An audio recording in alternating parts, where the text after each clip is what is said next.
You're listening to the Pelicans Postgame Report on the PRO Media Network for all things Pelicans. Perfect. Fly Pelican, fly Pelican, fly Pelican. And I tell him that. Fly down, I'm a Pelican forever. Pelican forever. Ain't gon' lie, I feel flyer than I ever been. We stay ballin', this New Orleans, I'm a Pelican. It's going down in the nest, wild, wild west. Come in town and you best, show us some respect. 3-point threat, I better make it rain. If it's up, then don't jump stupid like your ankle sprain. Always said, never hate the player, hate the game. Jumper where the dame late, punch a train. Post game, Big Q, talking about business. Bird gang, YouTube, they ain't flocking with us. Lock up the division mission, get into the finals. Finish competition, then it's going win the title. I know this flyer than you can get. Such a threat that the ref just might call a tag. You could double, you could press, but you can't check. Right, left, slide by you like a Eurostag. Fly Pelican, fly Pelican, fly Pelican. And I tell them that birds of a feather flock together. Fly down, I'm a Pelican forever. Pelican forever. And never, and never, and never, and never, and never, and never say birds of a feather flock together. Yeah, fly down, I'm a Pelican forever. Pelican forever. Thoughts just overall on these young guys and how they went out and played tonight? Well, they competed, did everything we asked of them, had significant minutes, played hard, played together, took a step forward. That's all you can ask. Well, I'll go Fierce first. Finishes the year, I think, a 40-point game, 36-point game, 36-point game. What did you kind of see from him in this stretch? We've been doing it for a while. I'm not surprised. I think it really started when we made the move. It was just his attitude, his spirit, his energy. The game that clearly stands out for me was the game in Milwaukee, where he started to really turn the corner. And that has just led him to these moments. He just kept growing every week, every day. Over the last 2-3 weeks, he's played at an elite level. So now he gets momentum into the summer, confidence into the summer, and now you build into next year. I mean, DQ a 30 and 22. We've seen what he could do kind of on the boards this year. Just what was your thoughts on what he was able to do tonight? Yeah, massive impact on the board. Obviously, it's an area that we got to continue to grow in, but he can do that. He can score, he can rebound, he can pass. As skilled as big as you're going to find, especially at his age, and special player. It's great for him to go out, with this little notch in his belt, and then carry this into the summer. But I think all our young guys just took a step forward, improved, finished on a high note, finished strong. Very proud of them. Just what kind of your overall thoughts of just, I know things didn't go the way you wanted it to go, but of how this team finished and competed for you, especially kind of after the All-Star break and just overall in the season? The biggest thing I'll take from this team is that they never died. They never dropped the sword. They kept playing, kept competing. Under some difficult circumstances, they never gave in. I can think of games that we just didn't bring it. Other than that, for 70 games, in my opinion, we brought it, and I'm very proud of this group. I just told them that. That's what I'll remember from this group, that they kept competing every single day. What? Bro, what are you talking about, man? I'll always be grateful for that. Good. Thank you. Peace out, James. Big ups to the fam. Appreciate y'all for being in the live. Much love to the fam. PPR in the building for all things Pelicans. You're now tuned in to the Pelican Postgame Report. Big QDC representing the Flocking Nation, man. We up in this thing. DC, what's going on, my brother? What the second line music at, Q? You supposed to get up with the second line music on the way out. Time for James to go home, man. Nah, it's all right, brother. It's all good, man. It's take his card away. He can't get back in the building. Make sure he get all his stuff tonight. Yeah, he got to go, man. Not just James, pretty much everybody. Yeah, he says the same stuff every show. I mean, I felt this spirit. I'm proud. Competed and proud, and that's when you don't have no answers. Family. Right, he just he don't have any answers. He get metaphysical. I just felt the spirit. You know what the guy is, a Jedi. I mean, it's just all this foolishness, man. But in the end, the Pelicans, man, in the season in a tough loss to the Timberwolves, 132 to 126, and of course, the Pelicans' season is over with. They finished 26-56, and last year was 21-61. So you have a 5-game improvement, ladies and gentlemen. How about that? Let's give a clap for that. Hey. Let's clap that up. Using the positivity or the foolishness that James Borrego, he would consider that an improvement. So yeah, we won 5 more games than we did last year. Next year we'll win 5 more. We're proud. We're very proud. Indeed. Yes, indeed. Yeah, that's celebrating mediocrity, ladies and gentlemen. That's celebrating mediocrity. But anyway, in this one, DC, ain't much to talk about, man. We've seen a lot of our young players playing this one, man. We've seen fantastic play from our 2 first-round draft picks. Derek Queen, you know, what he did tonight really kind of lit it up for him in how he played. 22 rebound night from him. We'll talk about a couple of the young people momentarily, but and not much to talk about here, man.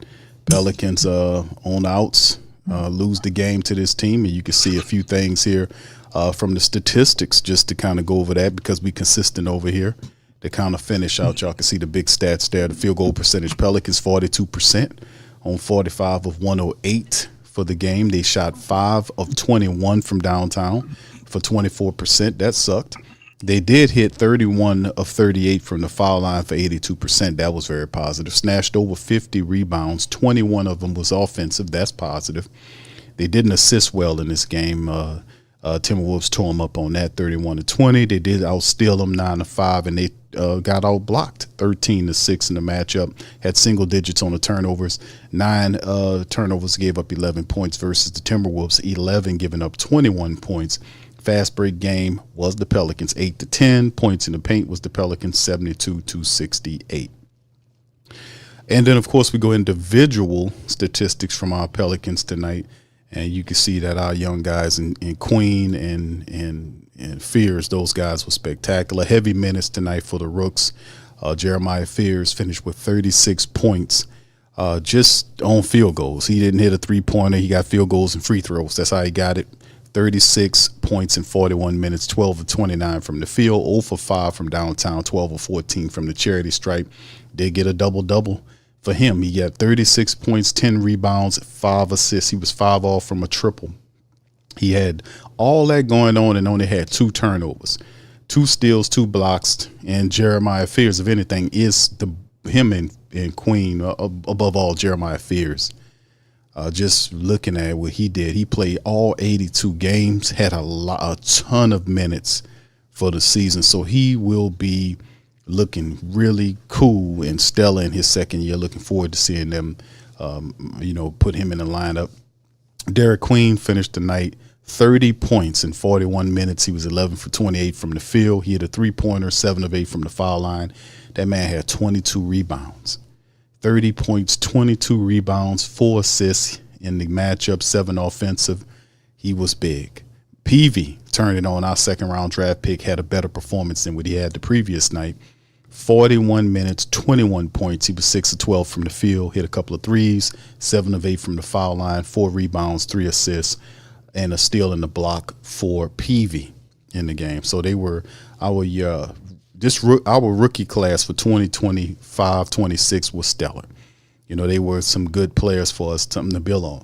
Trey Alexander off the bench had 16 points in 32 minutes. He was 7 of 11 from the field, 1 3-pointer from him. And Hunter Dickinson got some minutes. He had 21 minutes, 6 points, and 4 rebounds for him in the matchup. Not too much.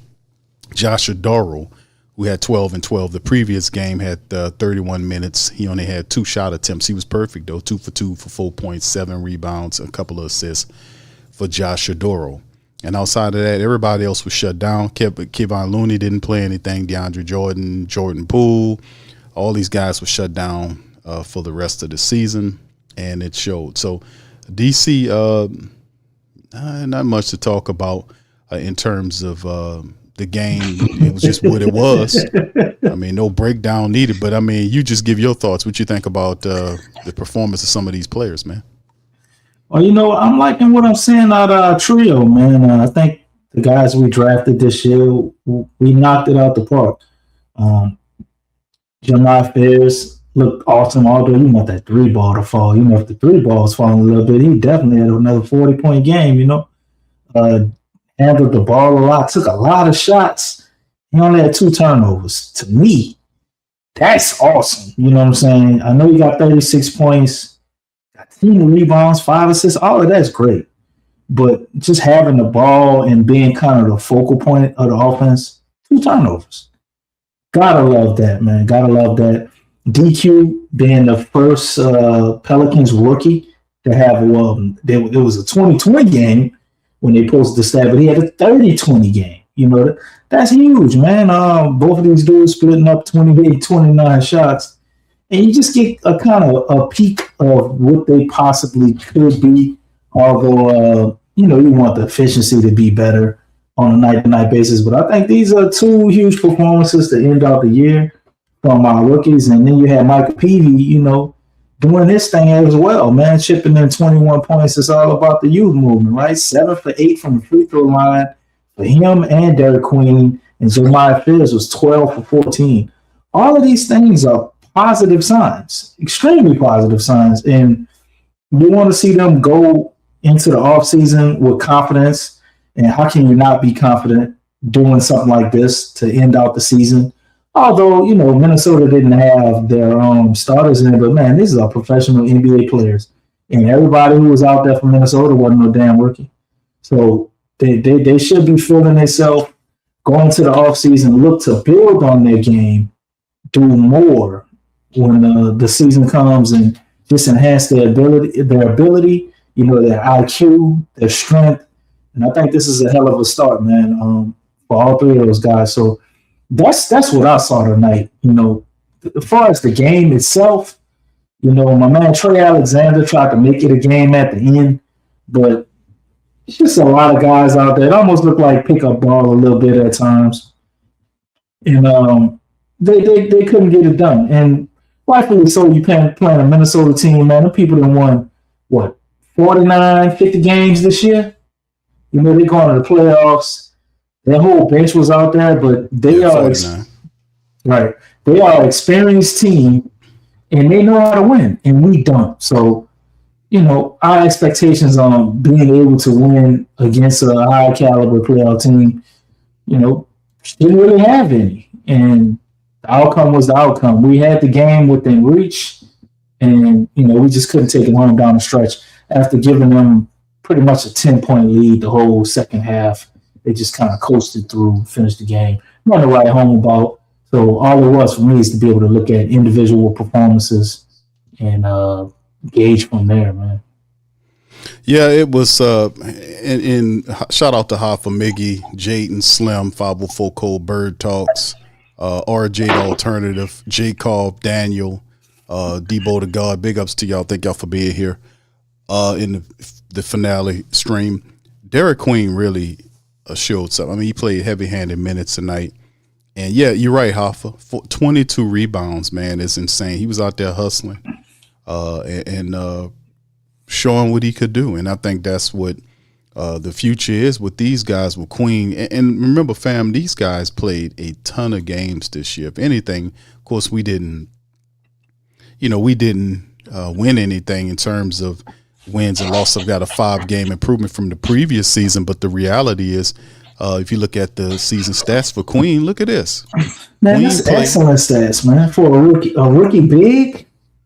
Right. Pull up Joker stats, since everybody comparing the Joker, because I think people got amnesia when they talk about him and Joker. I'm not saying he's going to be Joker, but Joker stats ain't too much better his rookie year.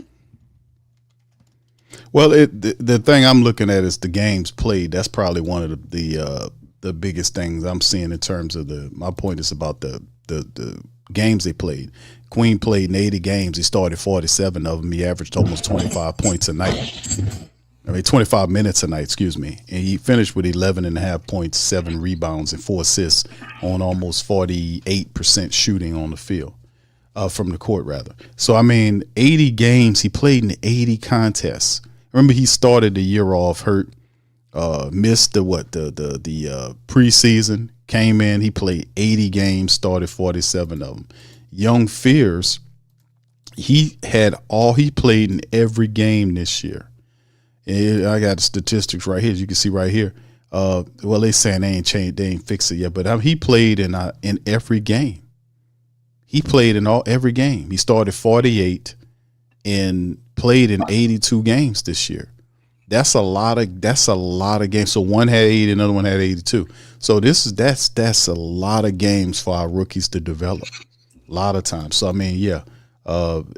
very, very good. That's a positive. Now, outside of the Pelicans as a whole, we still need some work. We all heard the recap show the other night I did, and I stand too firm on that shit. The bottom line is they have the talent, and the Pelicans, truth be told, the majority of the time always had the talent. It's just having the proper person to bring that out of them is a whole nother thing. And to DC's point, here's Joker stats. You asked me to bring them up. Here it is. Here's Joker stats that they comparing to. You can see in 2015, 2016, the Joker's first season, he played 80 games, similar to Queen, averaged 22 minutes a game, and he averaged 10 points and 7 boards in his rookie campaign. The next year went up to almost 17 and 10, and then 18 and a half and 11, then 20 and 11, then he went 19 and 10, and then of course you can see some of the assist stats as well started to rise. He went from 2.5 to 5 to 6 to 7 and 3, then 7 and 8 3, and everything kind of got to the point where he just kind of ballooned into, the everyman center. So good point on pinpointing the fact that he started off 10. His rookie campaign through 80 games was 10. He averaged 10 points, 7 rebounds, and 2.4 on assists for his rookie campaign, bro. So yeah, man. They even for his rookie campaign. Not saying Derek Queen is going to be Joker, but I think when people talk about how bad he is and what he can't do and this and that, I just think they forget that bigs, they usually take a while. There's not many bigs that came in as rookies and just were all-stars or even a complete starter, for a big, man. Every big they had to kind of get worked in. You look at somebody like Dwight Howard, who should be a Hall of Famer, in my opinion. Even his rookie year, man, had lapses. And remember when Dwight was skinny, and then they bulked him up. He got all the muscles and stuff, and then you start seeing what he could do. I think rookie bigs, man, they just have such a process of dealing with the physicality and going through that. And for this dude to be able to play and have some of the highs that he had, I think is extremely positive. And we could be like my man Braden said in the comments. We could have a future all-star on our hands, That is to be determined. Not sure if he's a superstar yet. He still got going to be a superstar yet. He got some ways to go on that, but you see all the flashes. And talking about him, man, Jeremiah Fears, it's the same thing, Q, except I'm not going to lie, Fears over the last couple of months of the season, it's been even more impressive than the beginning months or so we saw Derek Queen. Yeah. Because Fears has been steady and consistent the whole time. Yeah. You expect a point guard at 19 years old, you expect them to be, this is to be expected, them to be extremely inefficient. And he wasn't. He wasn't, man. He had, times during the season where obviously his finishing ability left something to be desired. You still see that a work in progress. He had streaks with his 3-point shooting. He had little turnover problems in the beginning, but you just seen constant improvement from this guy, man. all year, and he just got more comfortable and more comfortable and more comfortable to the point where if Jeremiah would have got 18-7, or if he averages 18-7 next year, nobody would be surprised. Yeah, absolutely nobody would be surprised. And that's saying a lot, man, for a point guard that's 19 years old, 43%, efficiency on the year. That's not phenomenal, but to me, for a rookie point guard, that is phenomenal. And what would be in the year on as far as turnovers, Q? That's the big stat to me for a point guard. He averaged 2.2. 2.2 turnovers per game, yeah. And probably 35-36% from the 3-point line, right? Yeah, he shot 33.6. Future star all written all over him, man. If I had to say him or Derek Queen, I think they both could be. If I had to put my money on somebody, I'm putting my money on Jamal. That ain't normal. As a 19-year-old rookie, well, really he started off as 18-year-old rookie at the point guard position. Yeah, that's not normal at all.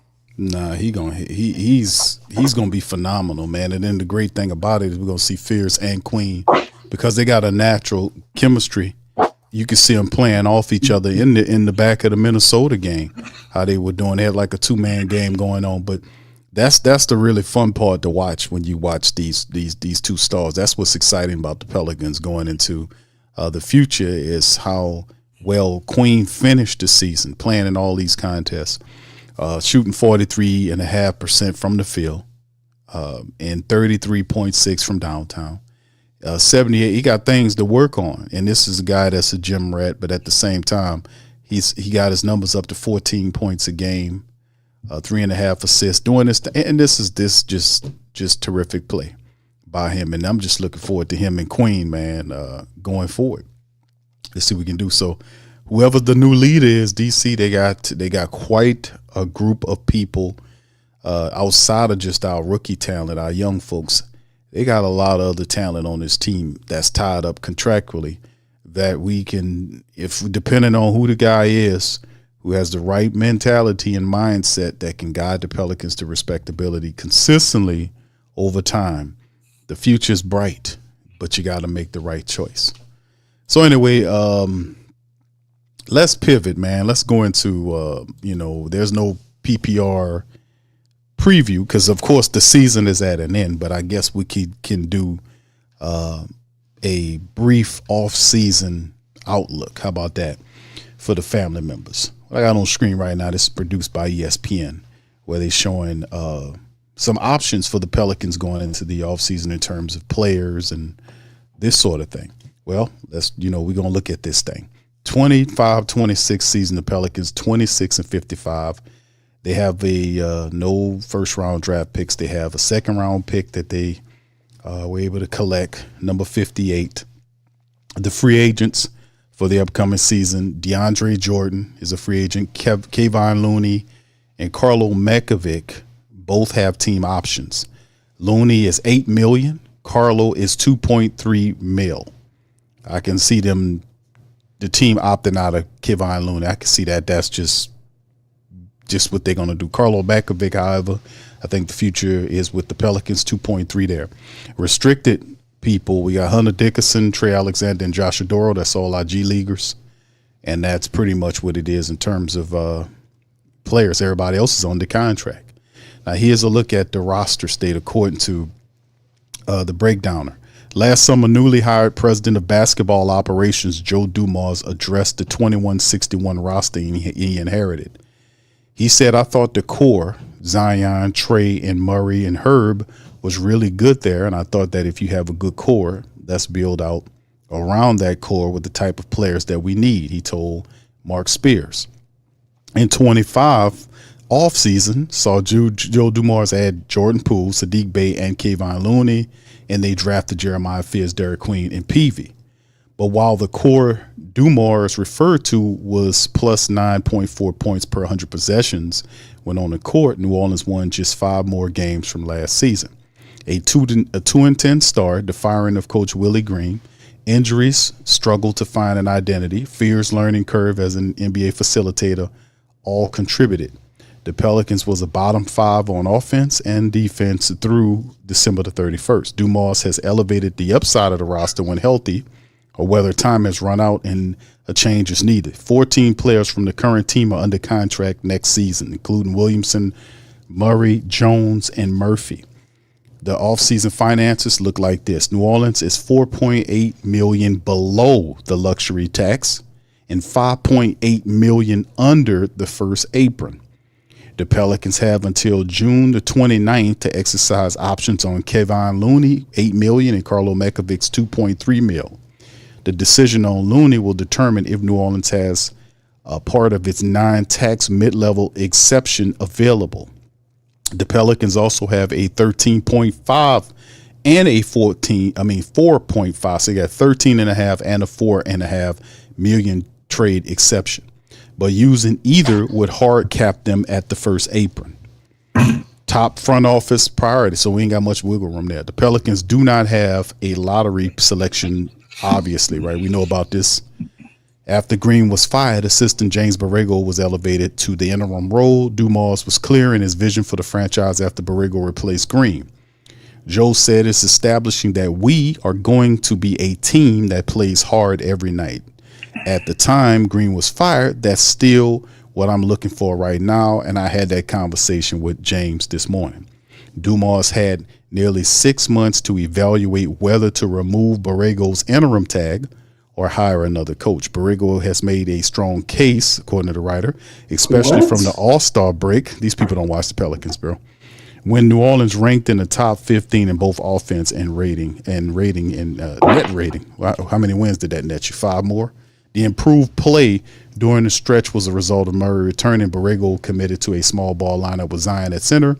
The lineup of Murray, Murphy, Jones, Bay, Williamson was a plus 16.6 points per 100 possession. However, before beating Utah on April the 7th, New Orleans had lost 8 straight games. Guess that offensive rating increase wasn't good enough. It has been nearly 16 years since Joe Dumas has made a coaching hire as a team executive. In 2011, the Pistons general manager hired Lawrence Frank, but fired him after 2 seasons later. As for the roster, how does Williamson fit long term? Before the season, Dumas challenged the number 1 pick in All-Star. And this is what he said to him. I talked to him about the responsibility of being a great and the responsibility of being a leader, being a captain, being the best player, of being the face of the franchise, Dumas told Anscape.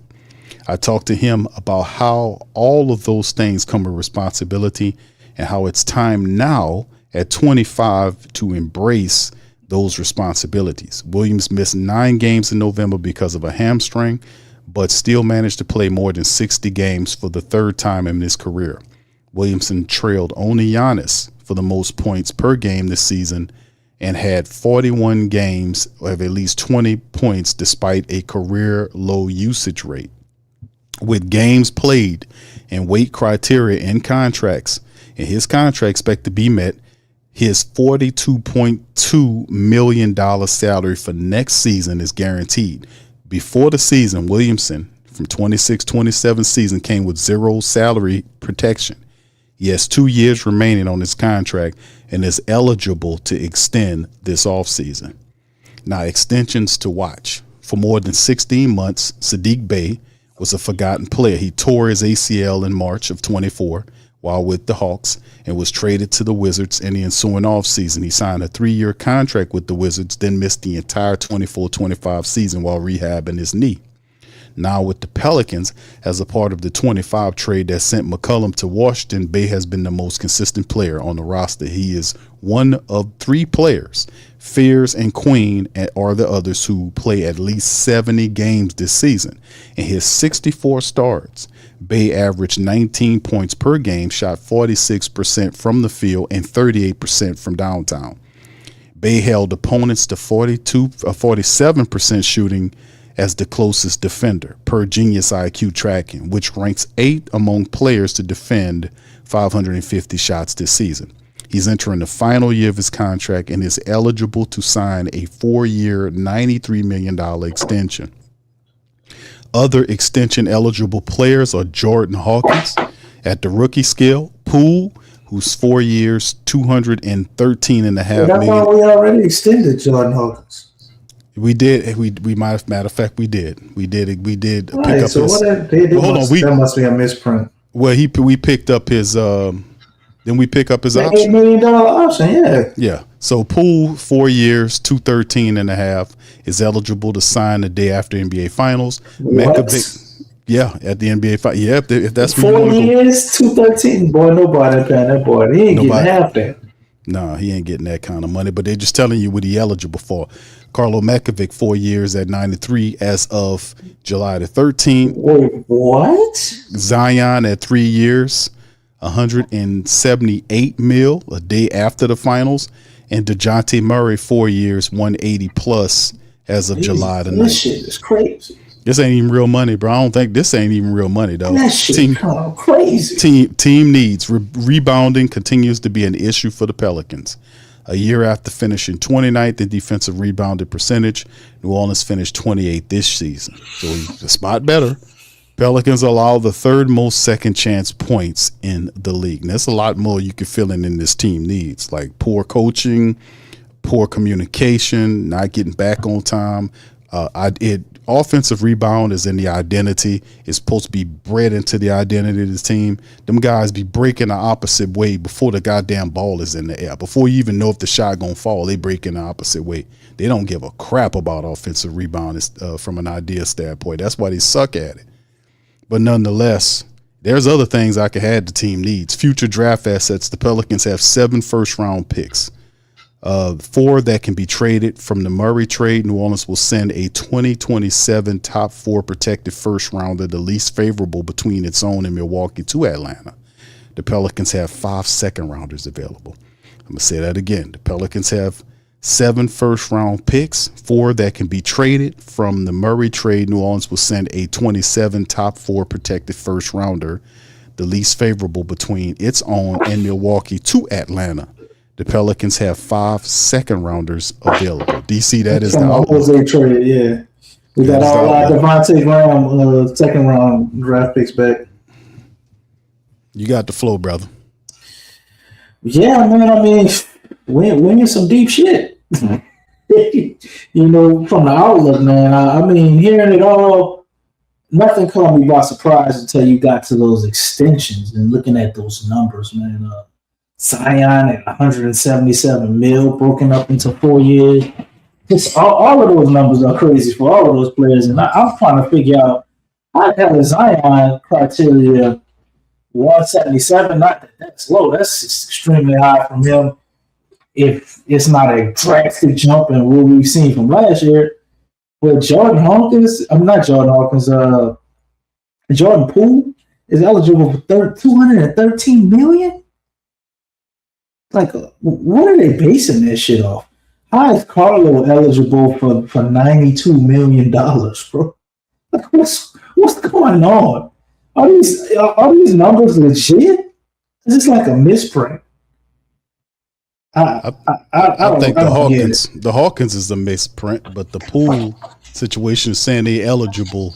That's what they're eligible to sign for, but that's not saying that's what they're gonna get. Nobody gonna pay them these. I don't think these dudes gonna get none of that money. But I'm just it's crazy to throw that out there. But yeah, they clearly don't watch the Pels, man. They left out a bunch of things. And giving Borrego kudos, like I don't understand it, because I could deal with missing the playoffs. But once they fired Willie Green, man, I expected the Pels to at least get 30, 40-something wins. You know what I'm saying? To get 26 wins with this roster, and the fact that DeJounte Murray came back and was playing good basketball, I think is that's unforgivable, man. Like, we need a new coach, so that should definitely be in there. You know, you brought up the second chance points that they talked about and offensive rebounding. But what about 3-point shooting? You know what I'm saying? We just had a game to end out the season, man. We had 1 3-pointer at halftime. We ended the game with 5. we're in dire need of 3-point shooting and our ability to defend 3-point shots. I don't want to hear shit about how good our defense is. But we can't. Anytime there's a good 3-point shooting team, man, you might as well just put that shit as a loss for us. We can't beat anybody that can shoot 3-pointers, which is crazy when you think about it, because the NBA has been a 3-point heavy team for the last, 10, 12 years. But so you don't believe in the spirit of the Pelicans players? No. So you don't believe in the soul of the Pelicans players? How do you even quantify that? What is it really? I mean, James Borrego said he can feel their spirits. I thought it was the soul of the Pelicans. You know what I'm saying? So we just sold our soul, basically. You know what I'm saying? I'm just saying. Borrego is all right. He's a part-time coach, part-time spirit medium. I'm just telling you what the man told me in the press conference. He told me. Y'all put one in the chat if y'all heard him say he could feel a soul. He could feel Jeremiah's feel soul. Cards and read palms too. Borrego said that he could feel your soul. I mean, it's just the man's very metaphysical like that. DC. I ain't gonna lie, Q. These coaching candidates, they got a legit 5 of them, man. I wouldn't be too mad at getting, you know. The only first time head coach I would want on this list right here is Rajon Rondo, bro. I'll make an exception for Rajon, man. As a first time coach, even though I want a more experienced coach, I'll make an exception for Rajon. Yeah, because Rajon he's gonna turn into a real good coach, bro. Right. And players are gonna like him, and he not gonna have no pushover, soft ass players, bro. Because they ain't gonna want to play for Rajon. They gonna want out of there, and that's what we need, man. We're a tough city. We're a tenacious city, man. We're very resilient. Whatever one of these coaches we wind up getting, they need to represent that. And I know Terry Stotts is still up there. He still wants to coach. Yeah, I don't. He's somebody's top assistant. Y'all remind me in the chat. I seen Terry sitting on somebody's bench. Man, that's crazy. Jeff went gun down to wrap it up, man. Nobody. I think he's in Terry Stotts with Golden State. Oh, that's what he had. Okay. Yeah, he the top assistant for Golden State behind Steve Kerr. Yeah, man. So we got. Hopefully, we going after Tom Thibodeau, Taylor Jenkins, Budenholzer. Hopefully, we looking at guys like that. This is a great list. I don't want Frank Vogel, but I wouldn't hate Frank Vogel. Then you got Chris Quinn there too, who's probably. You know, I'm biased with Rondo, but he probably would be an awesome first-time coach as well, man. That dude has been helping Miami out a lot. So, right, Sam Cassell, like it. Really, if you get, I don't know that's how another one, DC. About Becky, you know, just she's a winner. She's a winner, but I just don't want to be the first team to get a winner. I don't know how that'll go. You know, they got your Kim in the NBA, man. I don't know. Yeah, my podcasting brother, Big Q down there. You can coach the team, bro. That don't as your alias, Mark Jackson. You know, we all know that's you. Well, listen. The bottom line is that I love this list of coaches. To be honest with you, man. I love this list. Who's Micah Nori? You know who Micah Nori? He's top assistant for the Minnesota Timberwolves. Okay. Well, yeah, he's a guy that has an excellent background in basketball as well, and they thinking that he might get a job this coaching cycle. But yeah, this is a good mix of very talented coaches, head coaches from different levels. Not head coaches, but because some of these guys never did it before. But some of these, it's a great mix of coaches that been there, and you know, from top, middle, and at the bottom in terms of resume as a potential candidate, right? But the way I would look at this list, I would put Coach Bud at the top of the list. Coach Bud has that championship. I mean, he's a culture setter. He did it with Atlanta, went to Atlanta, turned them around. He did it with Milwaukee, helped them get to that plateau, won a championship with them. Now, he didn't do too well in Phoenix. They got rid of him before he had an opportunity to do anything. But Coach Bud has the Coach Popovich background. He uses it properly, unlike Borrego does, But anyway, but Coach Bud is the guy that I would definitely be interested for you to just have a conversation with. And he would definitely has the resume that can come in and change the culture. Remember, you need a culture changer. You need somebody with a resume strong enough to get these players' attention and disciplined enough to understand, listen, y'all pay attention to me, and we can win consistently, be in the playoffs, and we can compete at a high level. That's all you can ask for if you're a supporter of the Pelicans. So it's with the anger that we have is what they would call back in the day a righteous anger. You're supposed to have a righteous anger when things are unjust and they messed up, and then you watching the broadcast, see all these people smiling and you the one frowning because they're not as dug in like they supposed to be for winning. They ain't supposed to be all that goddamn smiling and all that stuff going on. You a 26 win team out of 82 games. That's not how it's supposed to go. It's supposed to be righteous anger. That's how stuff started changing. So you got to get on these people, and you have to bring that righteous anger. Another coach that I like on this list is Tom Thibodeau. Tom Thibodeau and DC, all of these coaches are interested in coaching. Even Jeff Van Gundy, who's talking about the game. Mark Jackson is still interested. He's blackballed. He can't even sniff a coaching opportunity. Wait, Q, did you know you could add another person to that list, right? Yeah, we're gonna get to it. Let me just go through this a couple more. You know what I'm talking about? No, I don't know who you're talking about, DC, but it's got to be some corny joke you're gonna try to throw. No, Doc Rivers is oh Lord, not from the Milwaukee Bucks. I'm just saying he's no longer the coach. So. Oh well, no, because we tried that. We tried that. Remember, the Pelicans tried to hire Doc Rivers. That was the choice. I couldn't see that working. I think he would have him and David Griffin, bro. That would have never worked. Well, he tried it when the Clippers let Doc Rivers go. David Griffin tried to hire him, and he said no. He went to Philly. Doc would be a good coach for Fears, at least. He does great with all his point guards. He does, but he whatever he has, it doesn't last long. Whatever he's talking about, is a temporary fix. He don't build. Maybe he could turn around Jordan Poole. He could turn him into the next Lou Williams. Okay, but that's what I'm saying. That the Tom Thibodeau to me would be another coach because Tom Thibodeau is also a culture setter.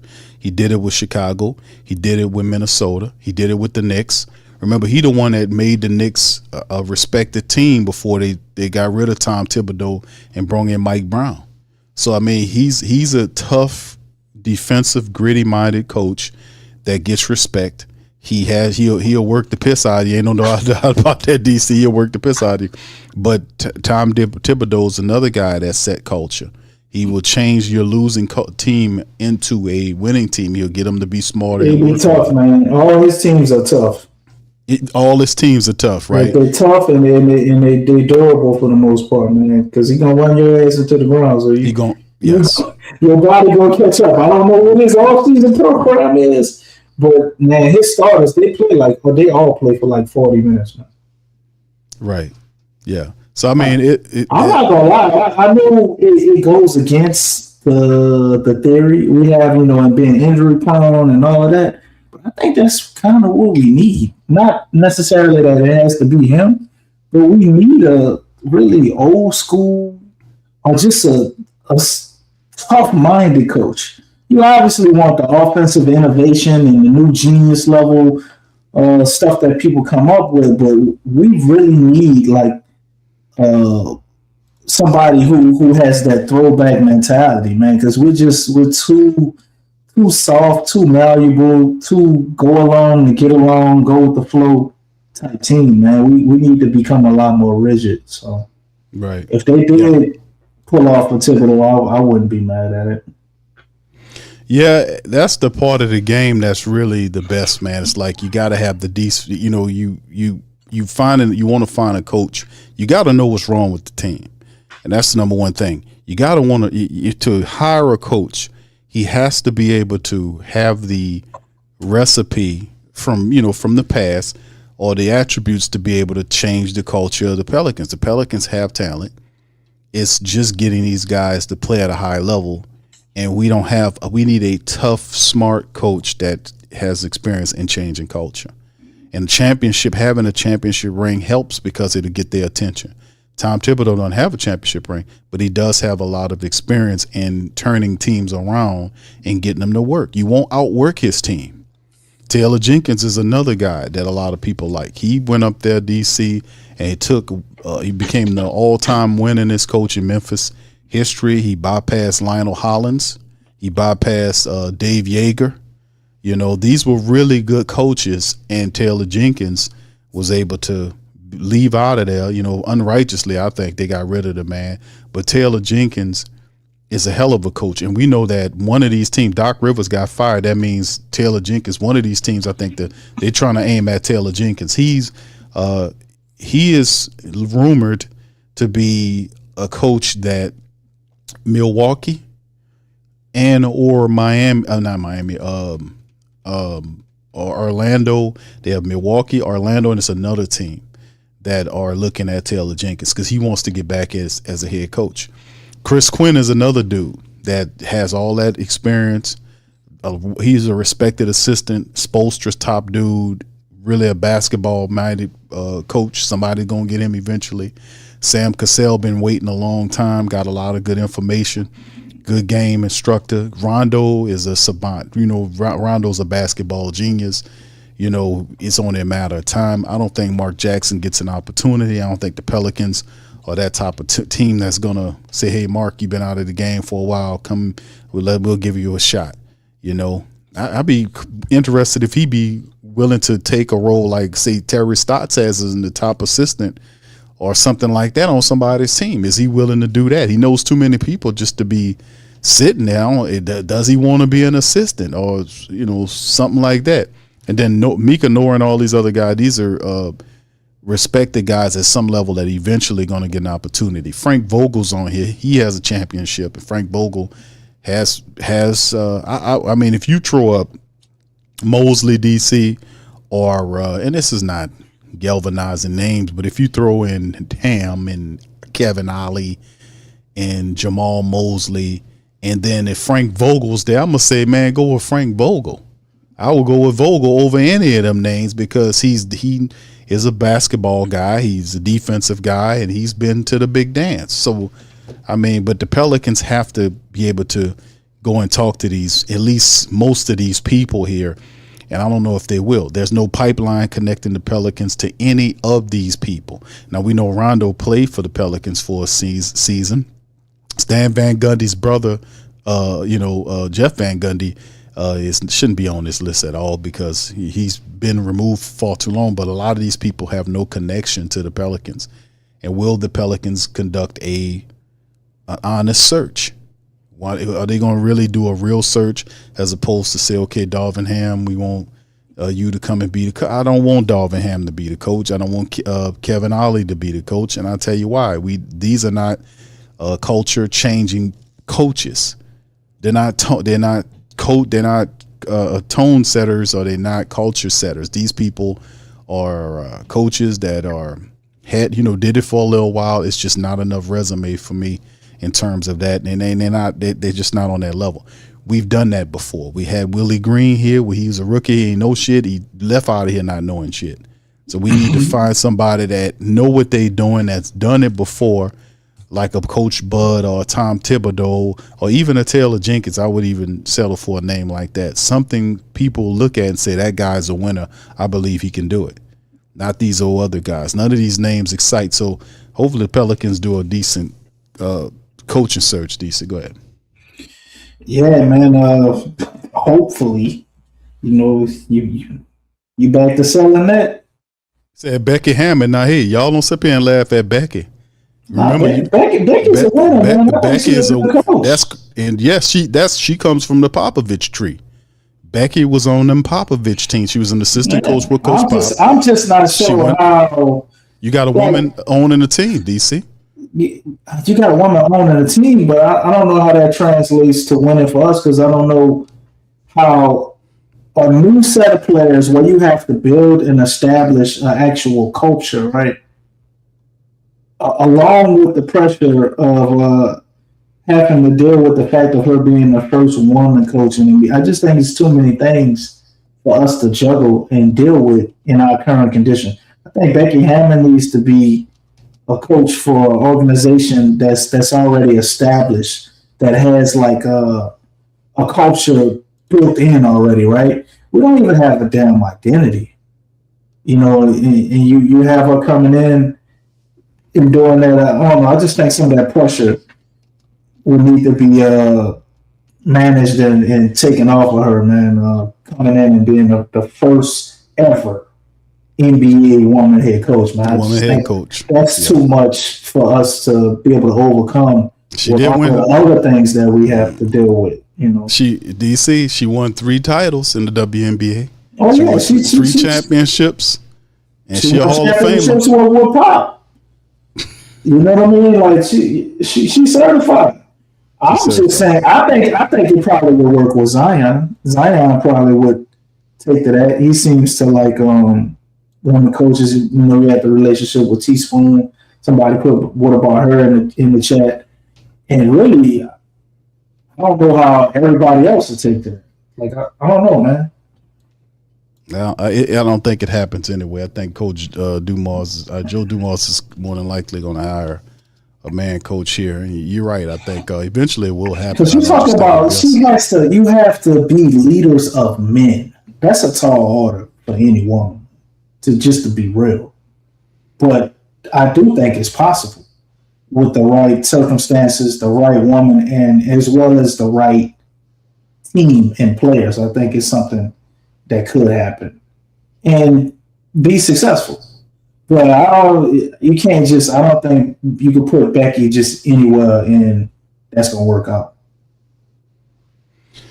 Well, this is the thing. We do know that the list that is coming out, now we get to the point where we understand and know that the Pelicans have to figure out who the head coach is going to be. That's the biggest question going into the offseason, not so much with the players, because any major moves are going to be done to the roster will have to be done by way of trades. Yeah, please don't. Darvin Ham, I hope it's just spam that they throwing out there. I don't understand it. So they fired Frank Vogel. I never understood the Lakers firing Frank Vogel to go to Darvin Ham. That never made any sense to me. Never Frank Vogel, they won a championship with him. That's right. Never made any sense. No, they just wanted to push over, and Coach Frank Vogel wasn't one of those puppet coaches. He was a guy that was going to push these guys to do stuff, and Darvin Ham was a player's coach. So you know they can get away with certain things with Darvin Ham till they couldn't. So I mean, yeah, like I said, I mean, whatever he did with the Lakers, no disrespect to Darvin Ham, he's just not the man for the job. I mean, Darvin Ham is, I ain't gonna say he give you Willie vibes, like, you know, I ain't gonna say that's what I was saying. Yes, he does. Yes, it does. Now you ever heard that with the little speech everybody was calling when he had out there in the timeout? He was like, "Yeah, y'all doing good. Y'all compete. Go out there and compete, dog. Good luck." Or some bullshit he said. It was like bro, they had another one. I used to watch because my partner was a Lakers fan. So I used to always be clowning them. You know, people used to draw the little he got the dot on his head, and they'll put like the dot as a 0. And I see the picture. Somebody drew him as an actual pig, bro.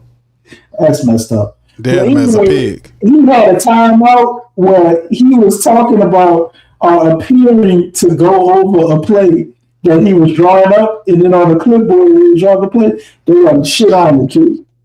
It wasn't nothing on it. I was like, oh my God, this shit. It's the worst, man. I think he's an awesome assistant, and he probably comes with some advantages, but as a head coach, man, hell no. Hell no. Like my man himself said about Buckingham. Hell no. That's right. How for you to salute.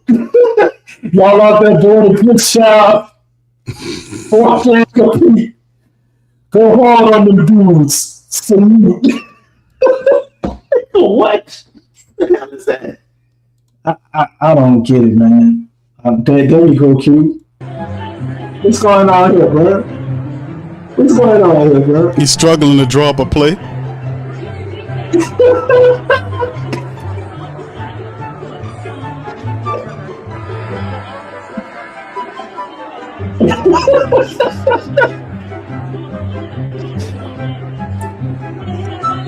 It's like watching somebody play Pictionary for the first time.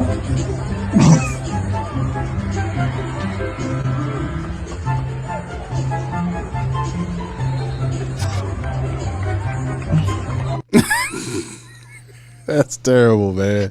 Horrible, dog. Say, Jess, don't do that, Jess. No, Jess, don't do that.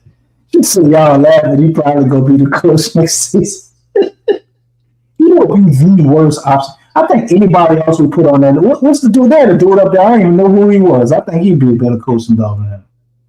Anybody on the list would be better than Darvin Ham.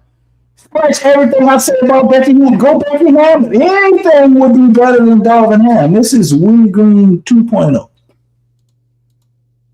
Same shit, man. If you're lucky with a veteran leader like DeJounte, so we might make the playoffs with Darvin Ham, and then it will go downhill after that, and we'll just be trying to patch this shit up, and we'll go through the same suffering we've been going through the last 5 years. It'd be the same thing. Yeah, that's the part of the game that's ridiculous. It's like it's the decision making. It's the thing. This is showing that LeBron James was mad at Darvin Ham for not challenging the play. You big baby. Man, LeBron be having legit temper tantrums, bro. Like a baby for real. You do, bro. You be, but there's a lot of that Darvin Ham stuff that you can find where Darvin Ham just like just doing crazy stuff. And just like I said, he was his first time being a coach, so he's allotted some mistakes to be made, some mistakes that he never was a head coach before he took that job. He was mostly an assistant, but he is not the guy, and I'm not saying, and because we do research on Darvin Ham, we see what Darvin Ham's done. Darvin Ham's not the correct man for this job. He's not. Even Kevin Ollie is not the right man. He did some wonderful things in college with UConn, won a national championship there. Got kicked out of there because he got caught up in the recruiting and doing dirty stuff. So they detached themselves from him so they wouldn't get caught up in it. But he had a good veteran career in the NBA. He's not the right fit for the Pelicans. The Pelicans are not a team with a young bunch of players on it where you just need a young coach to grow with them. No. The Pelicans are a team that's veteran led. We have good young players to complement that. The future's bright, but the Pelicans have several players making more than $30 million a piece that's on this team that are developed. Trey Murphy is here. He's going to get better, but Trey Murphy is an established person that they have to scout for. Zion Williamson, we know about him. You've seen what Herb can do. You see all these other players. These are veteran. The window is now. There is no talking about we going to build this kind of bullshit. No, you need to get a coach that can come here right away. That is not Darvin Ham. That is not Kevin Ollie. That is not Jamal Mosley. That is not none of those guys. And I think the Pelicans are interviewing these guys that's going to cost you $3 to $4 million, maybe between $3 to $4, maybe $5 million coaches. That's what this is. But at some point, if you are Joe Dumars, you have to go up and talk to other coaches and see what they want. They got some of these head coaches, former head coaches, that are not in that will take a little less money to come to a team, the Pelicans, because they know the opportunities might not be there. We might get a Thibodeau. He's not high on anybody's list that I'm looking at. A lot of these guys want to go with other coaches, but Tom Thibodeau could be the guy. You never know. But my point is, go talk to, just have an expansive search and talk to all these other coaches. You need a culture changing coach that has the ability or the experience to do that. We've seen that with Coach Bud. We've seen that with Thibodeau. These guys have the ability to change culture, change the culture. Now they have some geniuses like Rondo and perhaps Chris Quinn and guys like that. Taylor Jenkins, a guy. I think Taylor Jenkins is going to be off the races quick, fast, in a hurry. He's probably going to be the first one to get hired. There's some people that's hot on his trail, man. So, yeah, we see, we know Doc Rivers was the first to go, and they got rid of him soon as the season is over with. So they're aiming at, we know they're not going to go back to Coach Bud, but Coach Bud was there, and they got rid of Coach Bud, so we know they're not going back there. So I know eventually, Taylor Jenkins is more than likely probably going to be the guy that goes there. We'll see what they do, but don't be surprised if he's the guy. So, I mean, in the end, it simply is what it is. We have to see what happens with the Pelicans. Tomorrow, the Pelicans will have a media day at the end of the season, media day, where all of the players will, give their thoughts on the season. And then Tuesday is Joe Dumars' day. He'll come out and talk to the press on Tuesday about the season. I'm pretty sure Joe is not going to tell us too much about what it's going to be, who, and all this kind of stuff. I know they're going to have a couple of questions asked about it. He'll probably refine his quote about wanting to have somebody that's going to lead the team and generic stuff. He ain't going to give you too much, but that's what's on the Pelicans docket. Monday, the players. Tuesday, Joe Dumars.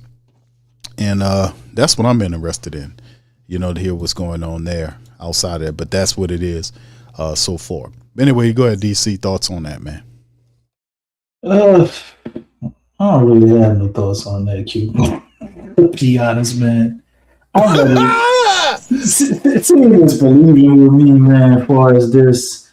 I'm to the point where I just want to see the first shoe drop and them actually get rid of Borrego, get rid of the staff, do a coaching search. I don't want them to rush and make this decision. You know what I'm saying? They need to thoroughly go through their options and decide what they want to do. Your work should be cut out for you as far as the draft. You don't have to spend a lot of time there. You only have one of those second round picks is this year for the Knicks, right? Right. So I think we got one second round pick. So you got that, and you're gonna look at your undrafted guys. It should be a lot easier not having to deal with a first round prospect. So take that time, take your brains, and go through these different coaches, man. We have our preferences, obviously, but I think there's a lot of correct decisions that they could make. Depending on how they build out the coaching assistants as well. And I think that's something that we never focus on. We always get coaches and we keep dragging these same assistants we had along to try to save a buck. Well, that shit ain't gonna work. You got new players and you need to build a new culture. The time is now. If you don't do it now, then pretty sure you probably never do it. Yeah, this definitely the time, man. Our window of opportunity for the Pelicans to maximize the talent that they have on the team is now, man. And like we said before, news has come out about not only just this whole staff that we've been seeing, fam. Borrego, Jaron Collins, Casey Hill, Aaron Miles, Corey Brewer. Casey Hill should be the first one fired, bro. I don't know how he made it through 3 coaches, bro. I don't know how he made it. We ain't won shit.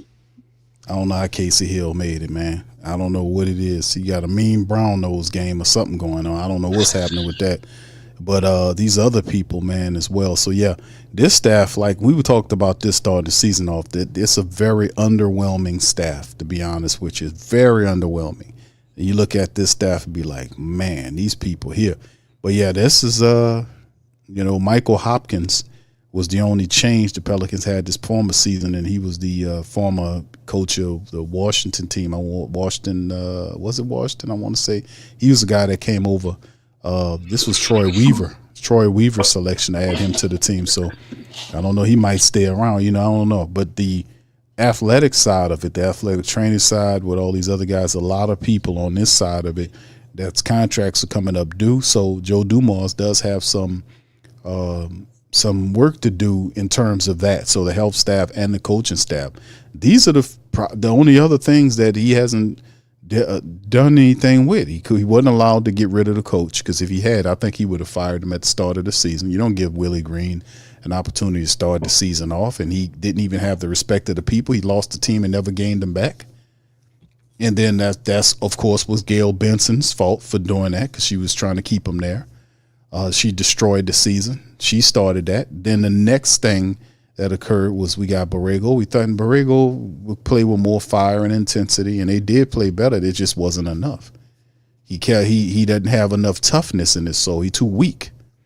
He's too weak and non-disciplined. If you want to congratulate players, I don't have no problem with you congratulating them.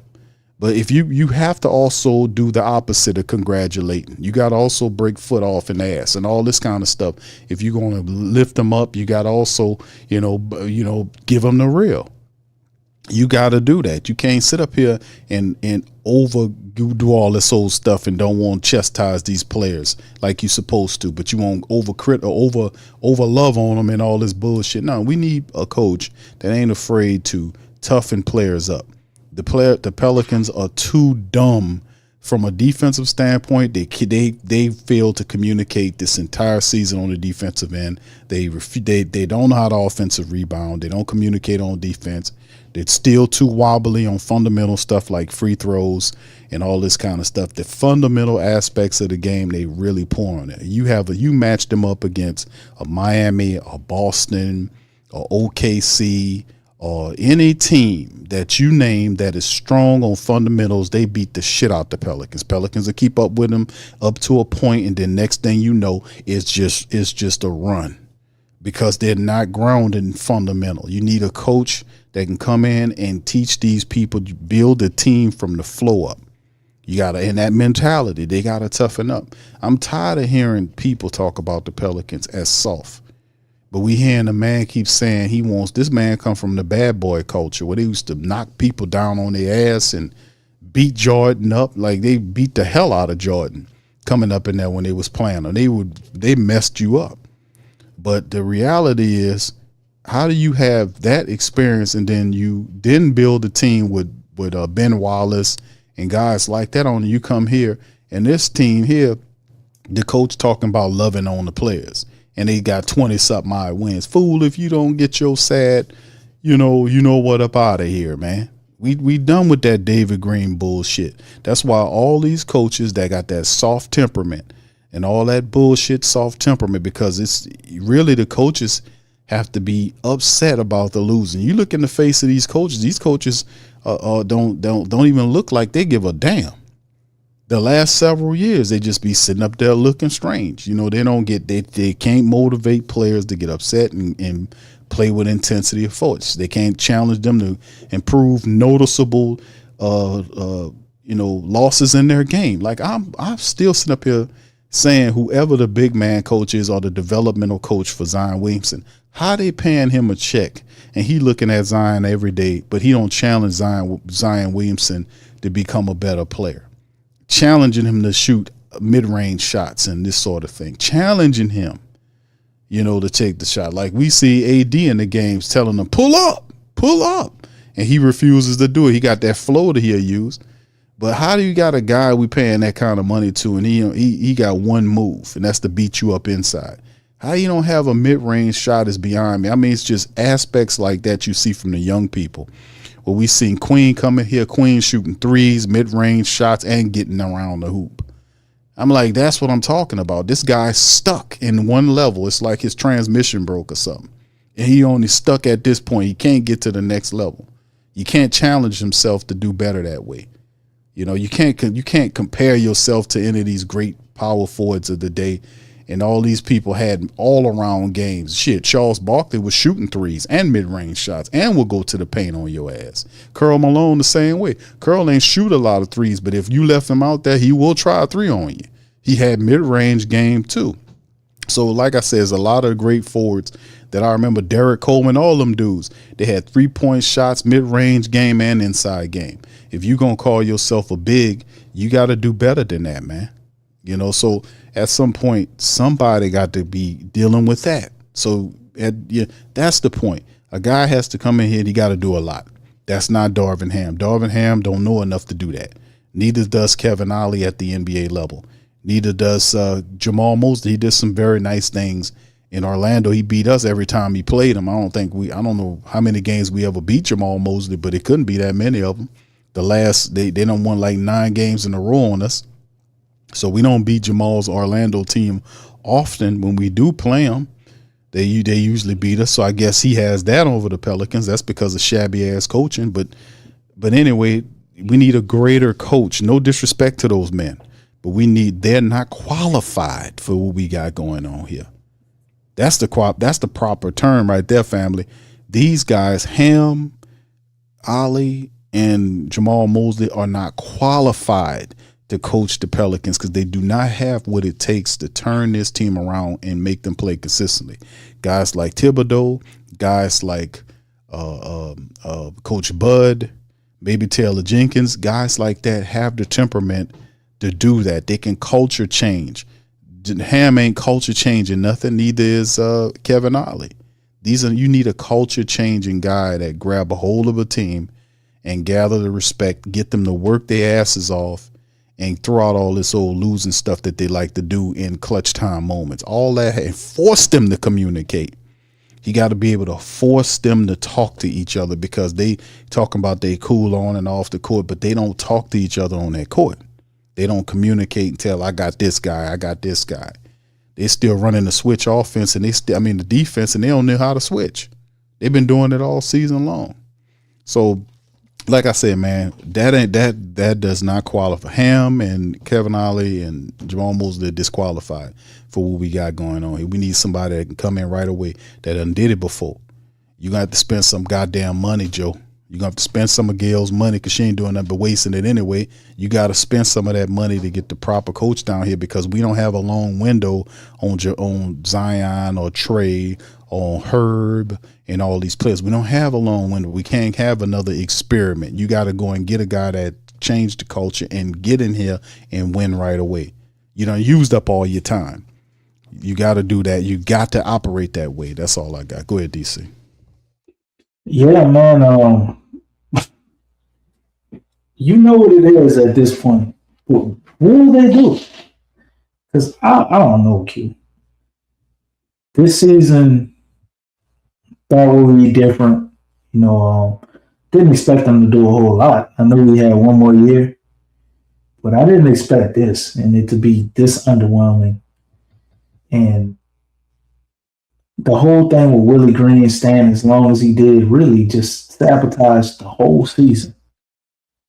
So now that they made that mistake, was that the final mistake before they start to rectify things and get it right? Because you can't just make a rash decision or just go with your partner. And to me, the two things I would want them not to do would be just hire Kevin Ollie without even doing your due diligence, checking out other people. And a lot of moves, whether they interviewed other people or not, but when we saw them hiring staff and doing this and doing that, that's kind of what it felt like, man. They kind of seem to know what they want already, know what they're going to do, and they're just going to do it. Hopefully it ain't that with the coaching situation. And I don't want to see a retread of James Borrego with some combination of the same staff and they just bring in a couple of other people at his request. I don't want to see that. I like what I saw of the rookies. I understand, he had the rookies looking good. But to me, that's the bare minimum.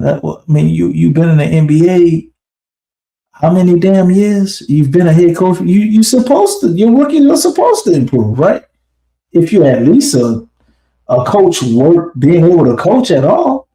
So I don't want that to be the hand that they fan with. But with this Pelicans organization, man, I'm all hoped out, Q. Oh man, I think they're gonna do it this time. I don't believe shit no more. Or it's them doing anything. And I know that's kind of unfair to Joe Dumars and company because they just got in there. But at this point, it's like, do you really know if the GM, the president of basketball operations, really be wanting to make these moves, and Gail just be shutting that shit down. You know what I'm saying? This could have been what's been going on the whole time, even when Tom Benson was still alive. And I know Dale was an idiot, but who knows how much control that they truly have, and they make their decisions based on, look, we want to pay this much. I don't care how good this coach is. I don't care how much of a winner this coach can turn us into. We're not paying that. We're only paying this much. And when he comes in, he's going to have to take on some of these staff people till we can get trades and better contracts with some of the players to free up more money or whatever, man. If they still operating from this Rob Peter to pay Paul mentality, you know, we might be looking at this guy right here, which I think that'd be the absolute worst. You do better, probably do better bringing back James Borrego before you get Darvin Ham, man. So, I will have to punt on the season too, man. I'm gonna just be honest with you. That to me is it would be punt worthy. But I still think even if they did get Darvin Ham, bring back James Borrego, get a messed up coach, I think the Pels, they just have so many directions they can go roster wise if they're able to facilitate a trade or two. And I still think they can be good enough to make the play in possibly the playoffs. Not giving them that. I'm not giving it to them, but I said they could possibly still be good enough to do that. Like, I thought you was all out of hope. That ain't hopeful, because nothing to me is worse in the NBA than being a team that's barely making the playoff. That fucking sucks. Like, you're at the bottom, but not really at the bottom. And when we actually make the playoffs, we're supposed to celebrate and be happy, even though we have no real chance of contending to even ever make the Western Conference Finals at that rate. So that wouldn't be hope at all. That would be like devastation. That would be another fucking 10 years. Another fucking 10 years, man, of what we've been seeing. We wouldn't get a consistent winner out of that. We'll make the playoffs here, like how we've been doing, but most of the time we suck. We're a team that win more games than we should and don't get a high enough draft pick. And just meddling at the bottom. Being in the middle is the worst, especially when you're not consistently making the playoffs. Well, we'll see if any of this got any traction to Darvin Ham, Kevin Ollie, and Jamal Mosley rumors, if they have any traction or not. But the bottom line is the Pelicans, in my estimation, I don't think they bring Borrego. They're not going to bring Borrego back. He's done. It's over with. We just have to see what Joe Dumars do in terms of the coaching search, man. But you got to spend on a coach if you want to win. You can't keep getting these unproven people and expecting to do the same thing over with. Joe Dumars has to do a better job. He has to go out there and find the proper coaches. Now, listen, this cycle is like going to the grocery store. You can find any and everything. They just put the fresh produce out. The truck just came in. They just put all of the merchandise on the rack, so everything's new. Nobody got an opportunity to go through. We got a diverse list of coaches that are available. You know, you don't have to force yourself to take a inexperienced coach or stay with a coach that you have because one is not better that's out there. They have a bunch of coaches that are out there that you can go and get that can work for you. So there's a diverse group of coaches. Now, I don't know how many opportunities or openings there are going to be in the NBA, maybe 2 or 3 other openings. But the Pelicans have a supreme opportunity where they have to get this choice right because it sets the next 4 years of the Pelicans. This is a very important choice by Joe Dumars because it's tied to the futures of Zion, it's tied to the futures of Trey, and it's getting these guys in the prime of their careers. And what you do now, you have to find the right leader that can do that, and you don't mess around with a guy similar to a guy you just left, like Willie Green. Willie Green was an inexperienced coach. He took 4 years. He failed badly. He didn't know what he was doing. He was dumb. Darvin Ham, to me, is, I no disrespect, but I don't see, like I said, these guys are not qualified. These are not the proper men to lead this team at this point in time. Maybe another team, yes, that's have new stars and all this, but not an established team with people they paying $30-40 million to, that are in the prime of their careers right now, that's ready to compete, that's been trained up, right, as much as they've been. You need a guy that knows what to do with this, that can architect this and change this around. Resume, all of that. Ham and Ollie does not do it. That's just the bottom line. They're going to have to open their purse, and she's going to have to open that damn purse and spend. Ryan, shout out to you, says, are you confident Joe Dumars turning our situation around? Why or why not? Thank you, brother. Appreciate you for that. I want to say thank you very much for picking me up and bringing me back to this world. DC, go ahead, brother. Say, are you confident Joe Dumars turning the situation around? Why not? No, I'm not. I'll say this. I'm confident in the fact that I think Joe Dumars has the capability and could possibly turn this thing around. I'm confident in that. And the reason I'm confident in that is because he has a history or a track record of having done it before. You know, he brought in Larry Johnson. The rest is history, you know, for the Pistons. And then they also brought in Allen Iverson after that and told him, man, he wasn't going to start, didn't let him start, fucked his career up. And then he also had Stan Van Gundy over there that drafted Stanley Johnson. Like the fifth pick or some crazy shit. So Joe is kind of a mixed bag at times. Great player. I think he's an exceptional basketball mind, old school guy. And he has the characteristics of somebody that could possibly be able to pull this off, right? He went to Detroit in a similar situation and was able to do so. The reason I'm not confident, or I think he can't turn around, is Exhibit A with our trade. Even though I was on board with Jordan Poole, you see how that went. We got the whole thing with the draft selection. Even though I like both players, it's kind of a move that we would have had to make the plan at least, you know, to justify it.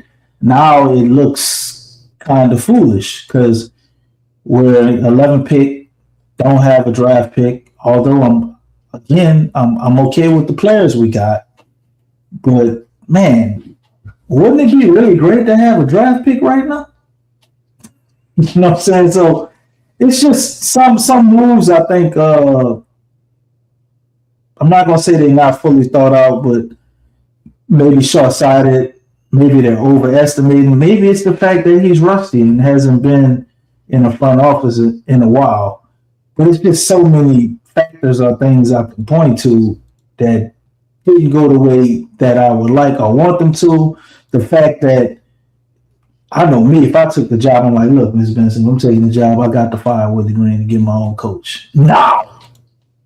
Or at least you got to let me go with James Borrego as the coach this year, so we don't have to spend money or whatever. But the fact that he didn't fire Willie Green soon as hell, and it took the time that it did, 20-something games, and it should have been 10. He shouldn't have even been the coach to begin with. You know, that's one of the main reasons I don't have hope.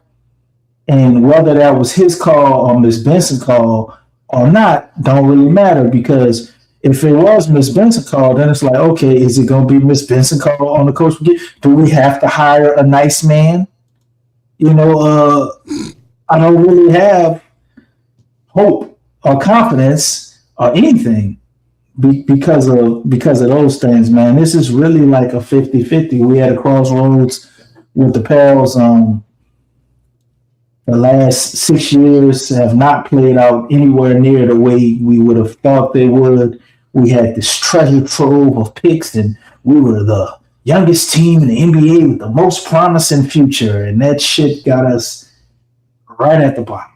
We probably would have a way worse record if teams like Utah and Dallas and Sacramento didn't really give a shit about winning because they actually own their draft pick. So I'm not confident because of those reasons. So we're going to have to see it play out, Ryans. You know what I'm saying? This is the crossroad, that we've been talking about for some time, that the Pelicans have been heading up to.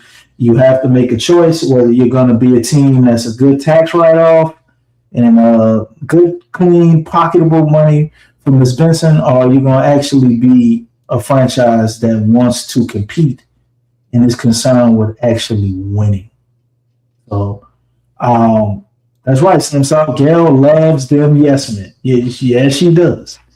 And are we going to hire another yes man? Because that's exactly what we don't need. Monty Williams was probably the last guy we had here that wasn't a yes man. And you see how that turned out. They told the man if he got to the playoffs, he was going to keep his job, and then they fired him when he made the playoffs because he lost to the goddamn Golden State Warriors, who went on to become a dynasty, which is crazy, right? And Joe Dumars hired Troy Weaver, who also hired Monty Williams, who basically completely fucked up the Detroit Pistons as the coach at the same time. So there you go. We can connect the dots and connect the circles there. So are they capable? Yes. Will they carry it out? You'll find out on the next episode of the Pelicans Postgame Report, or whenever the hell we get that off-season speech, because I think that probably tell us a lot. Because they will kind of at least hint at the fact, if not straight out tell us that James Borrego will be here or will not be here. We should be able to figure something out from that last postseason interviews or whatever. But what do we call what we call it? The off? What is it? The beginning of the off season, or it's the end of the season interviews? I forgot what they call them. Yeah, the end of season press conference, presser for the players, and then Joe Dumars addresses thoughts on the season, and they're gonna lean in their head. But Ryan, am I confident in Joe Dumars? I am confident in Joe Dumars. I'm gonna tell you why. It breaks the string to me, knowing the history of the Pelicans. And I showed this on the previous when I was doing my rant on the last broadcast. I made it a point to have them to add these receipts in with what I was saying, because a lot of people wasn't aware of the history. That's why if you look at everything, you can see why they fail like what they do. You can see it. And I showed that since Tom Benson and Gail Benson and own the Pelicans, they have a combined record of 446 and 584. That's 43%. Now, under Gail Benson, since she got there in 2018, she took over the team after Tom Benson passed. The team is 266 and 368, which is 420. That's a 420 rating rather. So it's a joke franchise, because when they bought the team, they didn't know what to do with it. Like the NBA wanted them to own the team because they were the owners of the NFL team. They figured they'd be more responsible ownership group. But when they first started, they made a bunch of mistakes. Tom Benson was getting them to combine the staff where he had doctors from the Saints taking care of the Pelicans players. They couldn't do that. That was ridiculous. They were sharing the locker rooms, they were sharing locker rooms and training centers. They were sharing training centers with the football players. It was ridiculous. So they had to, learn how to do that. And during that time, while they was making stupid ass mistakes like that, they had dumb leadership as administrators. Dale Demps and all these other fools, clowns, chumps, marks, idiots that was running the people that wasn't qualified, didn't know what they were doing. So we had to deal with bad decisions, overpaying of players, stupid ass trades like the Amir Osik trade, the dumb signing of Solomon Hill. So, all this type of stuff occurred while they were picking up talent, because they were terrible. They'd pick up Anthony Davis, Chris Paul, and they just squandered their time here. That's why I don't get too mad at Chris Paul or Anthony Davis because they gave as much as they can give to a team that was too stupid to realize if we needed to go and learn how to win, we go to somebody else that's winning, a top team in the league that consistently win. We get one of their assistants, bring them down here and let them build that culture here. They didn't do that. They played around with ring games and hired people they knew. So ultimately, Joe Dumars comes into town long term. Now, they could have hired him before. The reason why they didn't hire Joe Dumars then was because Tom Benson was too cheap to pay him what he wanted. They created the position and everything. The VP position was created because of Joe Dumars the first time around. And when Tom Benson heard his price, he said no. And what he did was he gave the VP title to Dale Demps. That's what kind of people we got here. But ultimately, because now she sees profit in the Pelicans and the fact that the Saints are starting to rebound, the Pelicans, she's realizing the Pelicans' money, that the thing is she's looking at the arena, she's marketing. Remember, it's tied to the Pelicans' progress and her money's tied to them doing well in the Smoothie King Center so she can get the big prize, which is the arena. She wants a brand new arena. So in the end, what I'm saying, I go the long way to say this, that the Joe Dumars hiring was the best hiring the Pelicans ever did insofar as hiring the brain, whether they like them or not. You go back and look at the previous leadership that the Pelicans had, administrator. He laps these guys.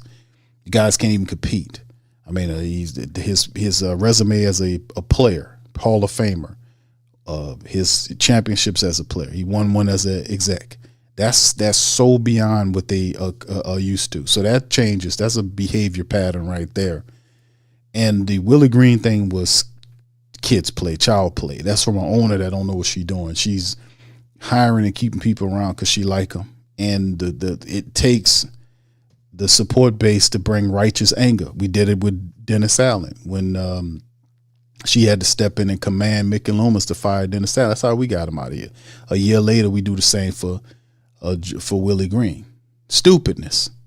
But the bottom line is what I'm saying is this. Joe Dumars, despite what he did with Detroit on the back end, right? Hiring, bringing Weaver and hiring this guy, this other kind of, he spoke about that. Joe Dumars realizes and he said he learned from the Stanley Johnson draft. He learned from the bad decision making, the hirings that he had as a general manager with the Pistons. That's something he talked about. He talked about learning from those mistakes and being a better executive, doing things different. And Joe's a smart dude. We know he know ball. We know he was in there telling Willie Green what to do. We've heard, him having conversations with Borrego and all this kind of stuff. In the end, what I'm saying is he has the mindset that could take the Pelicans to prominence. The thing is, will she get in his way? I don't think she will. I think that she wants this team to win so she can get that arena. She got a couple $100 million that they're going to put on the Smoothie King Center this last time around to get these last legs of renovations so they can max out the bread for the Pelicans. But ultimately, the big prize is that brand new basketball arena that they want on the riverfront. They already got the little spot picked out and everything. So what I'm saying is I have faith in Joe Dumars that he could turn around, but we have to wait and see who the hire is. Do these people really know what's wrong with this team and really, really take a good look at the coaches that's available? Because Milwaukee, they had Doc Rivers, who's better than the guy we had. Doc Rivers is better than you take Borrego and Willie Green and put them together, he better than them. So you could talk about levels. Now they want to try to go after Taylor Jenkins. The Pelicans have to do the same thing. They have to realize the wrongs and have to legitimately look at these coaches and know that these men are not the ones that's made for this job. It takes a special coach that's been there to turn this team around and install respectability. Joe brings a certain amount of respectability, but he has to match that with his coach.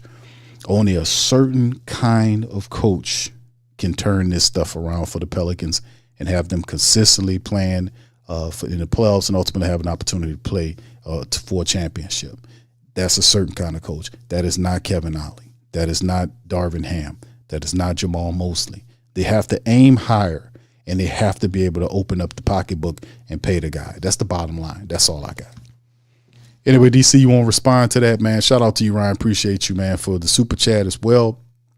And hey, man, that's what we got. But listen, DC, if you ain't got nothing to say, bro, add with that, then we're gonna get ready to close out the stream. Nah, we go ahead and close it out, man. You go ahead, you went on and wrap it up, bro. All right, shout out to DC, chilling back in the cut with that rum punch. It's all good, DC. Appreciate you, bro. All right, so anyway, with that being said, man, we're gonna get ready to get on out of here, man. Listen, tomorrow will be the players recap. We'll see what we do with that. Tuesday will be what we're really interested in, which will be the Pelicans VP talks about the season. We'll see what he gives. And then ultimately after that, what the Pelicans will do in terms of a coach, that's the big question going forward, man. That speaks about it all.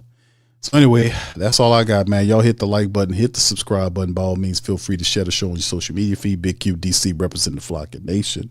Stand up. Also, man, listen, if you're not a subscriber, hit the subscribe button now. Hit the notification bell for future content going into the off season. If you want to know what time it is, man, we're going to keep you up to date on everything, or on code with everything going on with the New Orleans Pelicans. Hit the sub button, hit the notification bell, and we'll do the rest. With that being said, y'all have a good rest of y'all night and a good start of your week, man. Appreciate y'all. Pelicans, end of the regular season, fam.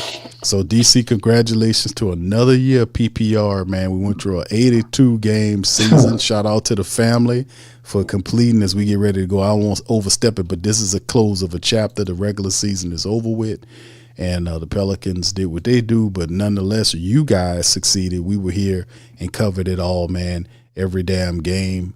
And just keeping it a real deal. So another season of the Pelican Postgame Report as we get ready to hit this off season, man. So big ups to y'all, man. Pelicans finished the season, man, with the record. It is right here, fam. 26-56, which is 5 games better than a 25 total at 21-61. So there it is. With that being said, we out. Much love. Peace. Go Pels. You're listening to the Pelicans Postgame Report on the PRO Media Network for all things Pelicans. Perfect. Fly Pelican, fly Pelican, fly Pelican. And I tell them that. Fly down, I'm a Pelican forever.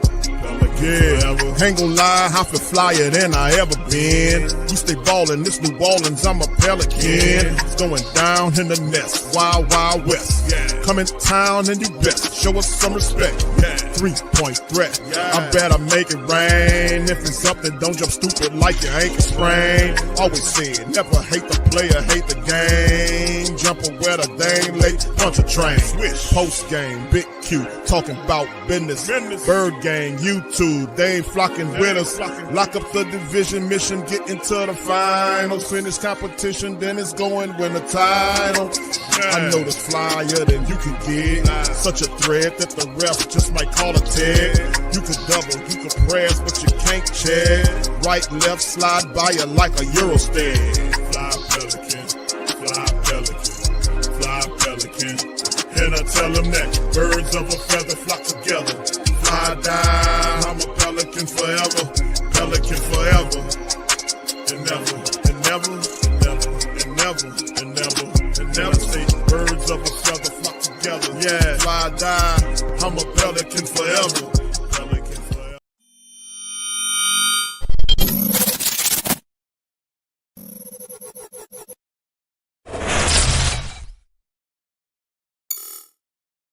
Hey, New Orleans! Whether you're catching up on Saints news at Jackson Square, checking Pelicans scores in the Garden District, or staying updated on LSU while grabbing coffee in the French Quarter, there's one place that keeps you connected to everything that matters in our city. From Bourbon Street to the Superdome, from Preservation Hall to the Riverfront, New Orleanians are staying in the know with the WhoDatDaily.com. Your daily source for Saints, Pelicans, LSU, and all the sports, music, and culture that makes our city special. At work downtown, at a game in the Dome, or just relaxing by the Mississippi, wherever life takes you in the Big Easy, you can stay connected. Because when you're from New Orleans, you don't just live here. You stay in the NO. That's stay in the know. Visit the WhoDatDaily.com and never miss what matters most to Who Dat Nation. Welcome to the Pro Shop, where we create authentic NOLA-inspired clothing for men, women, and children. From Saints jerseys to Pelicans gear, everything's crafted right here in New Orleans. Whether you're shopping the Pro Shop, the Pel Shop, or the Pro Shop Kids, we've got your whole family covered with genuine merchandise that represents our city's spirit. Check for links in the description section below or in the chat.